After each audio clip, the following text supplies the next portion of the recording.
Leading Brexiteer Richard Tice has savaged anti-Brexit business and lobbying groups for bleating and whining about not being able to hire EU workers when they should focus on employing British workers. Reform Party leader Richard Tice has ripped into Remainer lobbying groups for blaming the current supply chain crisis on Brexit.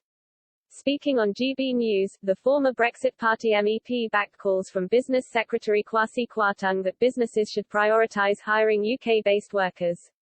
A shortage in lorry drivers has prompted businesses across multiple sectors to warn they will struggle to meet customer demand. Many business leaders are calling on the government to loosen immigration rules so they can hire cheaper labour from abroad. Mr. Tice took issue with this claim, saying businesses should instead give British workers a raise. He urged the government to resist this bleating and lobbying from the same groups who campaigned against Brexit in the first place. The businessman warned against a race to the bottom and insisted firms must pay lorry drivers more. On Friday, Mr. Kwarteng rejected calls to ease rules, saying it would be a short-term temporary solution. He urged employers to help the many UK-based workers who now face an uncertain future and need to find new employment opportunities. This came after the boss of the supermarket chain Iceland has warned that the supply chain crisis could cancel Christmas. Co-op boss Steve Murrells echoed this, saying the food shortages are at a worse level than at any time I have seen.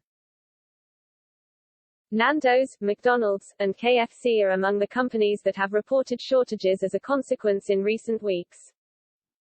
Mr. Tice said, if you can't find the labor, you've got two choices.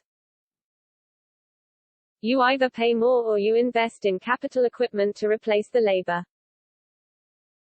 He continued, this is good news because the lorry drivers, for example, HGV drivers, they were the victims for over a decade of unlimited, relatively low-skilled immigration from the rest of the EU. So, their wages actually suffered on a relative basis compared to many, including other people who work in the supermarket sector. It's good news and I am delighted that the business sector and Kwasi Kwarteng are resisting this bleating and lobbying from the same groups who campaigned against Brexit because they want to boost the profits of the supermarkets to the detriment of the drivers. A government spokeswoman said, we want to see employers make long-term investments in the UK domestic workforce instead of relying on labour from abroad, and our plan for jobs is helping people across the country retrain, build new skills and get back into work.